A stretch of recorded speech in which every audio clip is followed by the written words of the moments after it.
En esta cuarta clase entonces vamos a ver cómo termina este periodo de crisis, inestabilidad política y de estancamiento económico y se produce finalmente, ya a partir del último cuarto del siglo XIX, la inserción de América Latina en el mercado mundial y también asociado a esto la afirmación de estos estados nacionales que emergieron de las revoluciones de independencia. Vamos a entonces estudiar cómo se fueron dando en cada región, en cada contexto particular, los diversos modelos de inserción al mercado mundial y también los tipos de sistemas políticos que se implementaron en las distintas zonas, ¿no? Básicamente nos interesa analizar los desafíos que esto va a plantear, este tipo de proceso y el tipo de transformaciones de orden político, económico y social que tuvieron como consecuencia este fenómeno.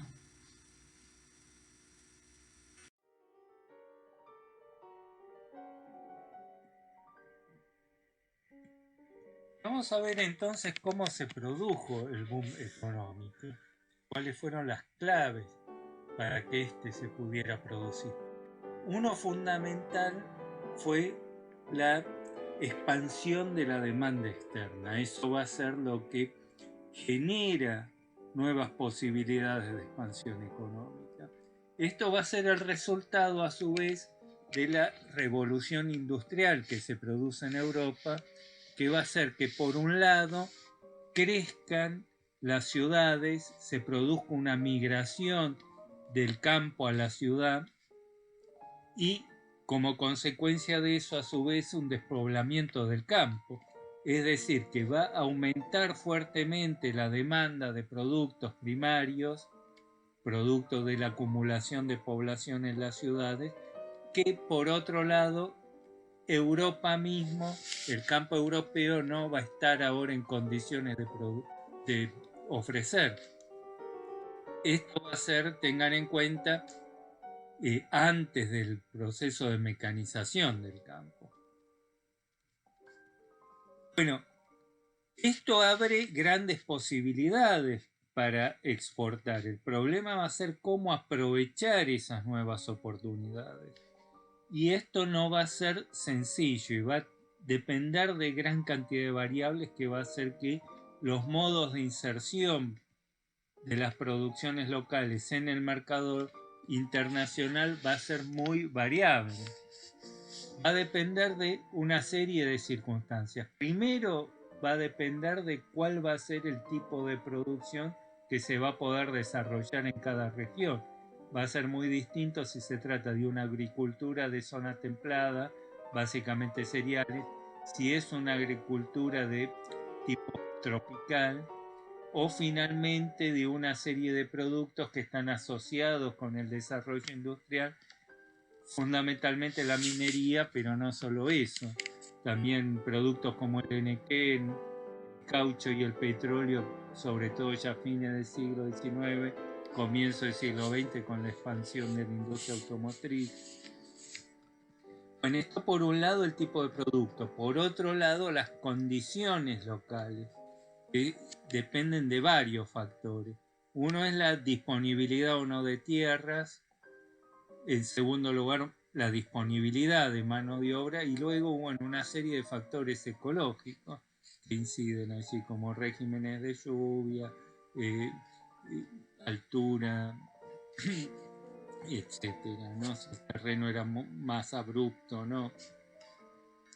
Bueno, todas estas circunstancias van a dar lugar al desarrollo de distintos sistemas productivos donde se van a ordenar de manera distinta los distintos factores de producción. Esos factores de producción son, en primer lugar, el capital. El capital fundamentalmente se va a obtener a través de empréstitos externos. Localmente no había una disponibilidad suficiente de capitales como para desarrollar una producción en gran escala. Entonces eso se va a obtener a través del empréstito externo y acá la clave va a ser el papel del Estado, porque esos capitales van a llegar a través de empréstitos que se van a dar a los estados, y a su vez el Estado lo va a volcar sobre el mercado de capital. Va a poder desarrollarse por primera vez un mercado de capital local donde se puedan dar a su vez préstamos a la producción. El otro factor es la tierra, y acá va a depender, va a haber dos grandes formas, ¿no?, de obtención de tierra, que va a depender, va a ser muy distinto. Por un lado, si es en regiones de zonas abiertas, de fronteras abiertas, donde hay disponibilidad de tierras vacantes, y el problema va a ser, bueno, cómo poner en uso esas tierras. En esto un factor fundamental va a ser la expansión de la red de ferrocarriles.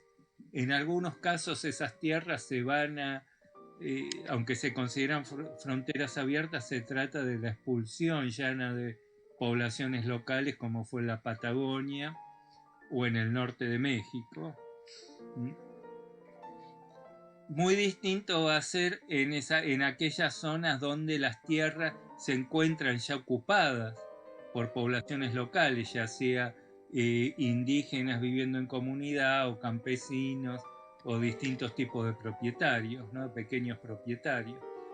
Bueno, el problema acá va a ser ya mucho más complejo: cómo producir en gran escala en zonas donde la disponibilidad de tierras vacantes es muy escasa o directamente nula. Y el otro factor de producción va a ser la mano de obra, y ahí va a haber distintos modelos de apropiación de la mano de obra. En principio, la más avanzada, la más típicamente moderna, que es la forma de producción a través de la obtención de mano de obra a través del pago de un salario, no va a ser tan fácil de lograr. Todavía esta economía no proveía de un circulante suficiente como para garantizar la obtención de mano de obra mediante el libre contrato de trabajo. Y tampoco población disponible para trabajar bajo un sistema asalariado era la suficiente. Más común van a ser otro tipo de sistemas, diversas formas de coerción, o, bueno, lo que vamos a ver ahora a través de arrendamiento, o la movilización de mano de obra potencial que estaba aferrada a las comunidades tradicionales. Antes de ver cómo se produjo esto, hay que ver también las características de la demanda de mano de obra, que tiene características, como decía, muy particulares. En primer lugar, tiene una fuerte estacionalidad, es decir, hay una muy fuerte demanda de mano de obra durante ciertos meses, que son normalmente los de la cosecha, y luego hay una larga temporada muerta donde no se necesita gran cantidad de mano de obra, por lo que no es tan sencillo conseguir suficientes trabajadores en los momentos que se necesite y poder prescindir de ello en los periodos en que no se los necesite, pero que a su vez vuelvan al año siguiente cuando se los vuelva a necesitar. La oferta de mano de obra tendría dos grandes fuentes donde se puede proveer, que son, por un lado, la inmigración, pero esto se va a poder lograr de forma masiva solo también en algunas regiones, como en el Río de la Plata o en el sur de Brasil, porque para poder lograr que venga mano de obra sobre todo desde Europa, teniendo en cuenta estas características de la demanda de mano de obra, es decir, que venga por unos meses y regrese a Europa, se necesitan sistemas productivos que proporcionen un una gran rentabilidad como para que permitan pagar su salario suficiente para que estos trabajadores puedan costearse el transporte, vivir el tiempo que estén acá, regresen y puedan llevarse dinero a sus lugares de origen. Y eso no va a estar disponible salvo en casos puntuales. Lo más característico va a ser tratar de movilizar los recursos de mano de obra local, pero esto no va a ser sencillo porque esa mano de obra local va a estar normalmente ya aferrada a sistemas de producción tradicionales, tienen sus fuentes de subsistencia y no van a estar dispuestos ahora a trabajar sobre todo en las nuevas haciendas que producen ya para la exportación. El problema es cómo de alguna forma obligar a estos trabajadores a integrarse al mercado de trabajo. Bueno, acá va a haber distintos modelos. El esclavismo, aunque va a seguir en algunos casos puntuales casi todo el siglo, sin embargo va a tender de conjunto a desaparecer. Como les dije, su reemplazo por mano de obra asalariada no va a ser sencillo y solo posible en algunos casos. Las formas más comunes son a través de distintos métodos de coerción. Uno característico era el peonaje por deudas, por ejemplo, los contratadores de personal para las haciendas hacían, por ejemplo, una gran fiesta, ofrecían distintos beneficios a los potenciales trabajadores y se les hacía firmar un contrato donde se los comprometía a seguir trabajando hasta tanto devolvieran aquello que se les había anticipado. Y esto normalmente tendía a ser un mecanismo que se retroalimentaba, porque una vez que estaban en las haciendas tenían que comprar en las tiendas de las haciendas, contraer nuevas deudas y al final no terminaban de pagar nunca sus deudas y quedaban trabajando de por vida. De todos modos, este sistema no era tampoco una solución ideal para los dueños de las haciendas, porque no era tampoco imposible para estos trabajadores huir de sus haciendas y con esto el dueño de las haciendas terminaba perdiendo tanto el trabajador como aquello que le había anticipado, sea a través de dinero o bienes. Era un periodo donde la capacidad de control del estado de la población también era muy limitada. Podían irse al interior en regiones donde era imposible encontrarlo. Y eso va a ser muy común.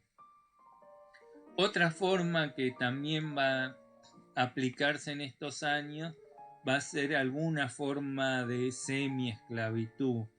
El más característico fue los culíes, los inmigrantes chinos en la costa, sobre todo de Perú, en la costa del Pacífico, o por ejemplo lo que se hizo con indígenas como los huaquis del norte de México, que durante el porfiriato se los atrapaba y se los enviaba a trabajar, por ejemplo, las plantaciones de Nequén de Yucatán. Otro sistema era mediante la parcería y el arrendamiento, que se le daba a los trabajadores una porción de tierra a cambio de un canon, una renta, o bien parte de lo que produjera. Muchas veces esta renta que tenían que pagar se hacía no en producto o en dinero, sino en mano de obra. Ofrecían mano de obra para trabajar durante la cosecha en las tierras de la hacienda. El problema es que esto generaba una competencia interna, porque los periodos que más se necesitaba mano de obra en la hacienda eran también los mismos periodos en que los propietarios de esas concesiones también tenían que trabajar sus tierras. Un sistema particular que se va a dar, que lo va a estudiar Arnold Bauer, va a ser el de lo que llama la relación simbiótica entre hacienda y comunidades. Las comunidades indígenas poseían tierras comunales y eran una fuente potencial de mano de obra. Las haciendas van a tener distintas estrategias para ver cómo se apropiaban de esas tierras y al mismo tiempo cómo movilizaban esa mano de obra potencial para que vayan a trabajar a las haciendas. La forma de hacerlo era presionar lo suficiente sobre esas comunidades, sobre todo apropiándose de algunas de sus tierras de comunidad, que normalmente tenían títulos muy precarios además, y al privarlas de recursos alternativos obligaban a esa población comunal a trabajar en las haciendas para poder subsistir. Entonces se produce esa relación simbiótica porque por un lado las comunidades les proveen a las haciendas tierras y manos de obra, y por otro lado las haciendas le proveen a las comunidades salarios como para que esas comunidades puedan seguir subsistiendo a pesar de haber mermado sus recursos. La estrategia acá es presionar a las comunidades lo suficiente como para obligarlas a ceder mano de obra, pero no demasiado como para no amenazar ya su subsistencia y terminar perdiendo así esa fuente de mano de obra potencial.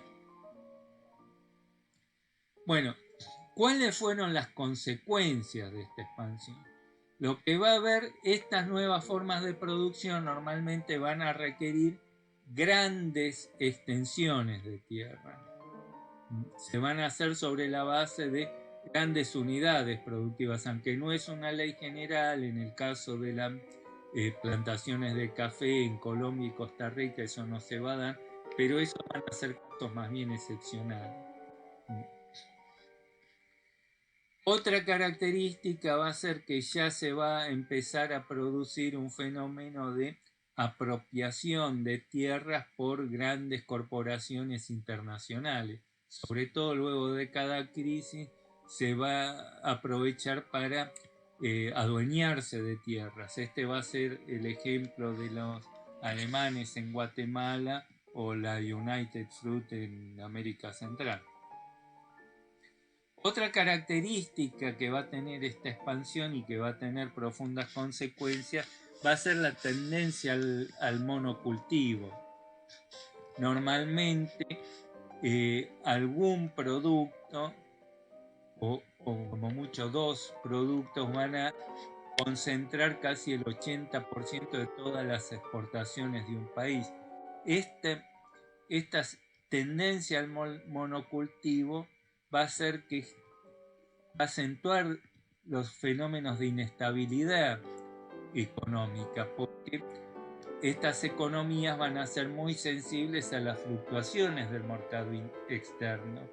Hay periodos de gran demanda donde va a haber un gran flujo de capitales a ese país, y periodos donde cae la demanda o bajan los precios de esos productos, entonces enfrentan momentos de contracción económica, ¿no? En algunos casos extremos también va a haber un fenómeno cíclico, como el caso del caucho, donde hay una muy fuerte demanda durante unos años y luego directamente va a desaparecer, porque bueno, en el caso del Amazonia en Brasil va a llegar la competencia de África primero, luego de Asia, donde ya no va a poder competir en el mercado y esas zonas van a quedar desiertas. Lo que se empieza a observar, pero ya hacia el final de este periodo que estamos analizando, empieza a haber ya ahí sí una crisis de superproducción en algunos casos. Por ahora son en realidad solo anuncios de un fenómeno que se van a dar ya en el periodo posterior. El más característico fue el de Brasil, que en 1906 hay una fuerte caída de la demanda del café y entonces se desarrolla lo que se llama el Convenio de Taubaté, una política de sostenimientos de precios. Es que el gobierno del estado de San Pablo decide comprar todo el café excedente, pone un precio mínimo y compra todo lo que excede, todo lo que estén dispuestos a vender ese precio. Esto tiene que ver con el peso que tiene Brasil ya en esos momentos en el mercado mundial de café, y de alguna forma establece un piso en el mercado mundial. Y lo que va a hacer aquello que compró, que excedía el mercado, que el mercado no podía absorber y que el Estado lo compró, lo va a ir largando al mercado de a poco a medida que se vayan normalizando las condiciones del mercado. Esto lo va a poder hacer en 1906 porque se trató de una caída circunstancial de los precios. En 1924 vuelve a implementar esa misma medida, pero ya no se normaliza el mercado mundial en los años siguientes. Entonces esto es lo que va a pasar en años subsecuentes, que ya se producía más de lo que el mercado podía absorber ya de forma estructural. Y en estos casos lo que va a optar es directamente tirar el café excedente al mar para no inundar el mercado con ese café y hacer que los precios se desmoronen. Esta política, bueno, no solo que no se puede sostener en el largo plazo, salvo en periodos donde el crecimiento es sostenido, que es lo que va a empezar a dejar de ocurrir más tarde, sino que va a tener también una contra que, por ejemplo, en este caso, gracias a las políticas del Estado de San Pablo, le va a permitir un fuerte crecimiento de la producción de café en otras regiones, sobre todo en Colombia. Un ministro de Agricultura colombiano les va a decir a los agricultores colombianos: produzcan todo lo que puedan, que total el Estado de San Pablo paga. Bueno, esta merma de la demanda se va a conjugar también con que hacia finales del periodo, sobre todo en aquellas zonas donde había una gran disponibilidad de tierra, no van a estar disponibles, ya se va a haber llegado a la frontera agrícola y toda futura expansión se iba a tener que hacer ya sobre zonas marginales donde la productividad era mucho menor ya. Y por lo tanto también los costos de producción iban a aumentar.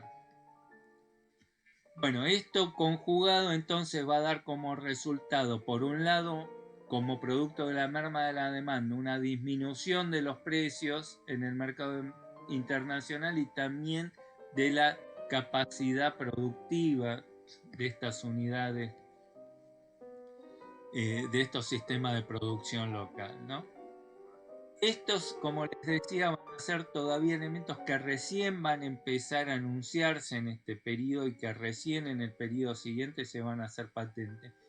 Un elemento que va a hacer que estos fenómenos no sean del todo evidentes todavía va a ser sobre todo el estallido de la guerra, la Primera Guerra Mundial entre 1914 y 1918 va a alterar fuertemente el mercado, va a hacer que además algunos productos tengan una demanda excepcional porque son productos críticos para el esfuerzo bélico, y va a hacer que otros productos que se van a ver perjudicados, que no va a ser, sin embargo, claro, si esa disminución es solamente circunstancial o está indicando una tendencia más a largo plazo, pero eso no se va a poder percibir en lo inmediato. Bueno, lo que vamos a ver entonces en la segunda parte son otra de las consecuencias sociales y económicas, y también cómo se va a dar esta expansión económica, cómo va a repercutir en el desarrollo de nuevos sistemas políticos ya mucho más estables.